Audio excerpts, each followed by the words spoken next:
குறைவான நெய்யை யூஸ் பண்ணி வாயில் வச்சதுமே பனி போல கரையிற அளவுக்கு சாஃப்டான அண்ட் டேஸ்டியான கேரட் கீ மைசூர் பாக் எப்படி செய்யுதுன்னு பார்க்கலாமா?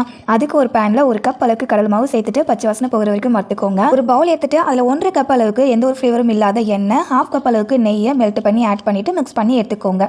2 மீடியம் சைஸ் கேரட்டை இந்த மாதிரி அரைச்சி வச்சுக்கோங்க. வறுத்த கடலை மாவு அது கூட 1/4 கப் அளவுக்கு பால் பவுடர் சேர்த்துட்டு சளிச்சு எடுத்துக்கோங்க. இதில் 1 கரண்டி அளவுக்கு எண்ணெய் நெய் மிக்சரை சேர்த்துட்டு மிக்ஸ் பண்ணிக்கோங்க. மாவை கரைக்கிறதுக்கு இன்னும் கொஞ்சம் எண்ணெய் தேவை, அதனால 1 கரண்டி அளவுக்கு எண்ணெய் சேர்த்துட்டு மாவை ஸ்மூத்தாக கரைச்சிக்கலாம். அடுத்தது ஒரு வானல்ல 1.5 கப் அளவுக்கு சக்கரை, 1 கப் அளவுக்கு தண்ணி ஆட் பண்ணிட்டு இது கூட 1 பிஞ்ச் அளவுக்கு உப்பு, அரைச்சு வச்சிருக்க கேரட் பியூரி சேர்த்துட்டு நல்லா மிக்ஸ் பண்ணிக்கலாம். அடுத்து 1 பிஞ்ச் அளவுக்கு ஆரஞ்சு ஃபுட் கலர் சேர்த்துட்டு மிக்ஸ் பண்ணிக்கோங்க. சக்கரை தண்ணி கெட்டியான பக்கத்துக்கு வந்ததுக்கு அப்புறம் அதை விரல்ல தொட்டுட்டு இந்த மாதிரி இழுத்து பார்த்தீங்கன்னா ஒரு கம்பி போல ஃபார்ம் ஆகி உடையதில்லை. இந்த ஸ்டேஜில் கரைச்சி வச்சிருக்க கடலை மாவை சேர்த்துட்டு கலந்து விட்டுக்கோங்க. கலந்து விட்டுட்டு 1 கரண்டி அளவுக்கு எண்ணெயை சேர்த்து மிக்ஸ் பண்ணி விடுங்க. மாவு எல்லா எண்ணெயும் அப்சர்வ் பண்ணதுக்கு அப்புறமா இன்னும் 1 கரண்டி அளவுக்கு எண்ணெய் சேர்த்து மிக்ஸ் பண்ணி விட்டீங்கன்னா கடலை மாவு வெந்து இந்த மாதிரி ரிப்பன் கன்சிஸ்டன்சிக்கு வரும். ஸ்டவ் ஆஃப் பண்ணிட்டு கடலை மாவை நெய் அப்ளை பண்ணி வச்சிருக்க ட்ரேல ஊற்றிட்டு சூடானதுக்கு அப்புறமா கட் பண்ணீங்கன்னா செம்ம டேஸ்டியான carrot key Mysore pak ready.